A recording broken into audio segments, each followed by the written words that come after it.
Hello guys. I've never had so many views on one of my texting story videos. Thank you very much. I'm sorry for the very long wait, but here is part 2 of the experimented FemYN series. Enjoy the video. Recap. Muscular and Mr. Compress robbed your house and killed your parents. You were turned into a marble by Mr. Compress and taken with them through a portal. But Toya caught a glimpse of you before you disappeared. No. YN. He falls to his knees, crying. After a while he calms a bit down and decides he needs to tell somebody about you being kidnapped. He goes downstairs to search for your parents, but he only gets more upset when he finds them. Even more horrified than before, he looks at the bloody mess in the room. What? No. He runs towards your dead mother and shakes her a bit. Wake up, wake up. But actually Toya knows they are already dead. Crying, he runs outside the house, far away from what he just saw. He returns to his own house and screams his mom's name while hysterically searching for her. But Ray was vacuuming, so she didn't hear the screams of Toya. When Toya finally enters the room where his mom was, he gets a mental breakdown. Mom. Crying face. He runs into her arms and starts hugging her while crying. At first startled, Ray drops the vacuum. Soon she gets that this isn't the everyday my brothers were mean to me cry. It is something serious. What happened, honey? T the neighbors. And YN. Eyes full of tears. Crying face. As some villains attack their H house. Ray was shocked to hear this, but she didn't really shows that to Toya, given the state he was in. Oh no. How do you know this? You aren't hurt yourself, are you? Because of her soft reaction, Toya calms down a bit. No, Mom. But you shouldn't worry about me, but about them. I saw Auntie and Uncle. A and they. W were dead. Bursting out in tears. Ray was even more shocked than before, but right now the only thing she could do was making Toya feel better. Hush. That is not your fault. You couldn't do anything about that, honey. No, you don't get it. I could have done something. He shouts. YN. She was still there when I arrived at the house. But because I couldn't climb that stupid tree faster, and couldn't get to her room faster, she disappeared through some kind of portal together with the villains. She is kidnapped. And that's all my fault. Crying face. At that moment, Enji, Natsuo and Shoto come home from the supermarket. Carrying bags full of food, they are on their way to the fridge. Come on, I promised YN we would go play with her after we came back. But when they open the door to the living room, they find Ray hugging a crying Toya. What happened, big brother? Not able to tell the awful news, Toya hugs Ray tighter. Enji doesn't like it when someone is not answering, so he gets annoyed and raises his voice. Wife, then you tell me what happened. Ray flinched, remembering the other times Enji started screaming and where she always ended up bruised. But she does as she is told. The neighbors. They were attacked by villains. Toya sobs, so Ray hugs him tighter. YN was kidnapped and her parents are dead. What? The people living next to my house? The number 2 hero of Japan? He couldn't believe it, so he storms off to check your house. What? YN and her parents attacked? They also burst out in tears. Toya feels the urge, as the eldest brother, to make them feel better. Come on, I've cried enough. My brothers need me right now. He takes his 2 brothers to his own room and silently comforts them. Ray stays behind in the living room, unable to just continue vacuuming like nothing happened. Now that she finally is alone, she also begins to cry. T, they were practically family, given how often they would come over or we went to them. She decides she also needs to look what there is to find in your house. Not that far away, in an abandoned building also known as the League of Villains base. Master, guess what I brought with me today? I'm sorry, but he isn't here at the moment. Oh, doesn't matter. He releases the marbles with the bar stools and places them at the bar in the room. Just look at those stools. Aren't they perfect for the hideout?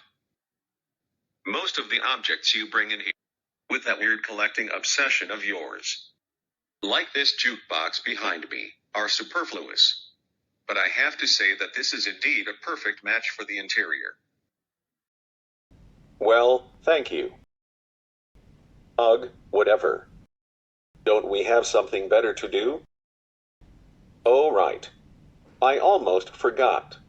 We have brought something, or more precisely, someone else. Dr. Todoroki will surely find her an interesting test subject. Winking face. He releases the marble in which you were imprisoned, and you fall on the floor. And no. Mommy, Daddy. With tears in your eyes you ask, more to yourself than to the villains surrounding you. Why? Why did they have to be dead and I'm still alive? For your parents. What happened was the result of all of us doing our best. The real travesty is promising to do something you aren't able to do. Your mom told you everything would be all right, and that was a lie. That's why your dear old mommy and daddy died!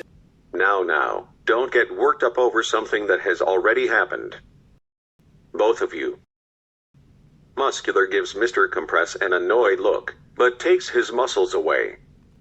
Then Mr. Compress turns to you and says, "And as for why you're alive, you'll find out soon." Winking face.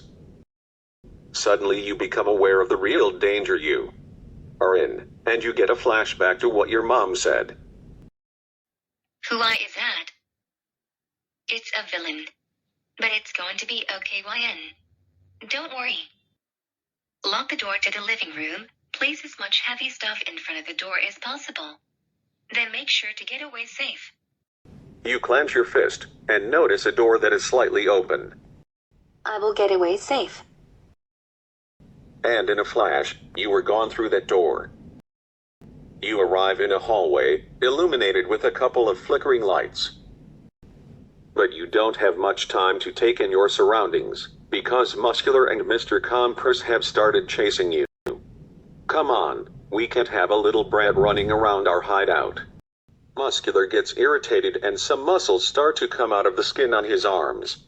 He does know he is not allowed to demolish anything inside the base, but at the moment, he doesn't care. You could hear him coming from miles away, so you quickly hide around a corner and wait until they have passed you. Okay, how can I get out of here? Maybe I should search for a green emergency exit sign? You start running again, scanning the surroundings for green light. After a lot of turns and corners, you still haven't found a way out. It looked like a maze in here. You didn't really pay attention and bump into someone on the hallway. Oh no, I'm caught. You slowly look up, but instead of the unpleasantly familiar brown cape that belongs to Mr. Compress or the black jeans of Muscular, you see a lab coat. Hello, what are you doing here? Are you lost? W, who are you? Wait.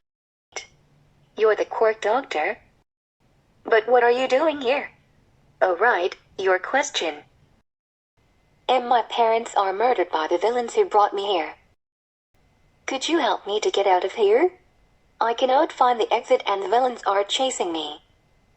You hear some faint shouts not that far away. They are coming. Scared face. But the doctor doesn't move. He only smiles at you. Don't worry, dear. Not that reassuring smile.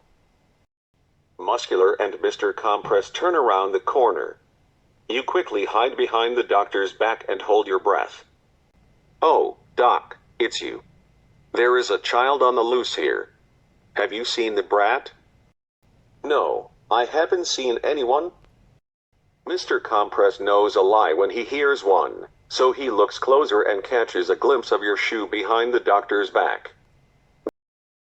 Come on, Muscular. Let's go back. She couldn't have gone this way. He turns around and Muscular follows, a bit more unsure. And how would you know, huh? Just before Mr. Compress turns around the corner, he looks back at the doctor and winks. Todoroki smiles back. When they are really gone, the doctor turns to you. See, there wasn't anything to worry about. Thank you for protecting me, mister. Haha, no problem. Let's get you away from here. He starts walking to the other side of the corridor, and you follow him. You two walk down 4 stairs and arrive in another hallway. How high is this building? We've took so many stairs down and all this time I haven't seen a single window to see if we are already on street level. We are here. If you walk down this door, you will get outside. It doesn't really look like a front door to me. Oh well, this whole building looks like it hasn't been properly used in a while. And this door has a lock, so it is probably indeed the front door. Todoroki catches you doubting. He thinks it is better to be safe than sorry, so he grabs your arm. Doctor, what are you doing? From now on you will call me Master. Suddenly the light flickers and you can see that Todoroki smiles creepily. Very scared again, you answer. What? I'm the doctor around here and I'm very pleased Muscular and Compress brought me my new lab rat, one of the very few children with 2 quirks. I could make a good Nomu out of you. All for one will be very pleased. Then he turns to you again. But first, let's let you cool off after so much escaping and running. Evil smile. He opens the door where you stood before and throws you inside. The very cold temperature immediately causes goosebumps on your skin. After locking the door, Todoroki starts talking to you again. Oh yeah, the temperature in there is sub-zero. Make sure you don't catch a cold, experiment. You start to bang on the door. Let me out. Anxious face. Only if you know how to address me properly. Oh, let me out, doctor. Wrong. You whisper something Todoroki can't hear, because it feels so surreal. What did you say? I'm losing my patience here. At this point you are desperate to get out of this dark cell, so you don't really care what it takes anymore. I said master. Can you let me out, master? No. Given how long it took you to just call me that, I think you can use some more time to think over your bad behavior. See you in a day or 2. And with that, he walks away. You hear his footsteps slowly fading. What? No. Let me out. You start banging the door again, not only out of frustration, but also to keep yourself warm in this ice-cold environment. Help. You burst out into tears. Let me out of here. Desperately crying face. After some time of screaming your head off while crying, you get a sore throat and you give up. No one is coming to save you. Now your eyes are used to the darkness surrounding you. You can make out the contours of an iron rectangle that sticks out off the wall. It could have been a bed if there was a blanket or a pillow, but even that little effort wasn't put in this cell. Still, you decide to sit on the cold iron. With nothing better to do, you begin to play with the necklace you have on. The necklace only has 2 beads, a white and a red one. Oh, Shoto, please find me. On the verge of crying. You can't help but think about the day you two got the necklace. Flashback. I got a fun idea for another play. What is it this time? Happy face. Let's marry Shoto. Yeah, that would be fun. What would our dream wedding look like? Thinking face. Let's do it outside in the sun. Then Natsuo and me can make popsicles for every guest. And I'm in charge of the barbecue with my fire. Oh yes. Then we can use the marriage rings of Mom and Dad. They don't use them anyway. That sounds perfect. Let's start. The whole morning was filled with preparations for the wedding. Natsuo and Shoto made the popsicles and sneaked into their parents' room to steal the wedding rings. But if anyone asked, they just wanted to play on the big bed and absolutely nothing was taken with them. Toya and Ju, on the other hand, were crafting the invitation cards with colored paper, stickers and glitters. After everything was finished, you two handed out the cards to your mom and dad and Enji and Ray. They grow up so fast. Tears in his eyes. Is there anything that needs to be done before the ceremony starts? I wouldn't want to miss out on the preparations. We already prepared the snacks. Proud face. But we also want to do a barbecue, so we still need to buy the meat. Oh, no problem. Me and Enji can go buy that. What? Oh, okay. Then Ray and me can go buy some roses. After the parents went shopping, it was time to change clothes. Shoto and you went separately to the box with dress-up clothes and chose the most beautiful outfit. Toya went with you, and after you changed, he put a headband with a veil in your hair and braided it. Suddenly the door opens and Shoto walks in. Hey YN, Mom asked which color roses we want. You hurry to the door and slam it shut before Shoto could walk in. Nah, no peeking. The groom may not see the bride before they are married. Playfully angry face. Oh, right. Sorry. The rest of the day passed with no further incidents. Then it was already time for the ceremony to start. The garden was beautifully decorated with roses. In the middle of the garden stood the ceremony master, Natsuo, with next to him the groom, Shoto. On both sides of them stood two chairs. Enji and Ray on one side and your mom next to an empty chair on the other. When the music began to play, you and your dad appeared and walked down the aisle together. Everyone stared in awe to your beautiful princess dress, including Shoto. Will you, Shoto Todoroki, take YFN as your lawful wife? Yes, I do. And you, YFN, will you take Shoto Todoroki as your lawful husband? I do. At that moment, Toya came in holding up a pillow with two necklaces where the wedding rings were laced. One necklace had a blue and yellow bead, the other a red and white bead. Oh wow. He never told me he made those. It must have been when I was changing. They are beautiful. Delighted face. And after the necklaces were put on, I now pronounce you husband and wife. You may kiss the bride. Kissing face.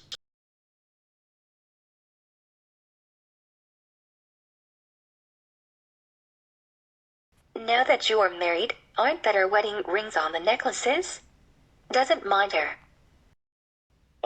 About that. What? Don't you know how expensive they were? You all ended up running away, laughing, while Enji chased everyone through the garden.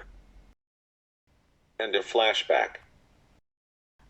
After that day, we needed to take the wedding rings off of the necklace. But the two beads remained and Shoto and I never took off the necklaces. Not even while bathing. You can't help but start sobbing again. It is all just too overwhelming. The loss of your parents, your best friends you'll probably never see anymore. And the cold temperature of the cell doesn't help either. You are only wearing summer clothes and there is no blanket in sight. Please. Someone. Help. After everything that has happened today, you are exhausted. After some time, you have cried yourself to sleep. Not that far away, somebody else is also holding a necklace. Oh, YN, where are you? Hopefully you're all right, and not just like your parents. No. You are fine, I know it. And I will do everything to find you. My dad is a hero, so I'll just start training with him. Then I can become the best hero out there and save you. He clenches his fist, and with that idea, Shoto falls asleep. That's it for now. Comment a tricolor dango emoji if you want a part 3. Thank you so much for watching, and don't forget to give thumbs up if you liked this video.